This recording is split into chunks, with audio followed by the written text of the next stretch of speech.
ఒక రైతు ధాన్యం కొట్టులో తన చేతి గడియారాన్ని పోగొట్టుకున్నాడు. అదంటే రైతుకు ప్రాణం. దానికోసం గోడౌన్ మొత్తం వెతికాడు, దొరకలేదు. ఆశ వదులుకునే సమయంలో అక్కడ దగ్గరలో ఆడుకుంటున్న పిల్లలు కనిపించారు. వాళ్లను పిలిచి గడియారం వెతికి ఇస్తే మంచి బహుమతి ఇస్తానని చెప్పాడు.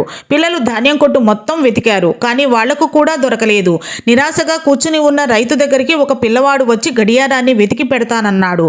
నిజాయితీగా కనిపిస్తున్న పిల్లవాడిని చూసి సరే అన్నాడు. వాడు లోపలికి పోయి గడియారాన్ని వెతికి తీసుకుని వచ్చాడు.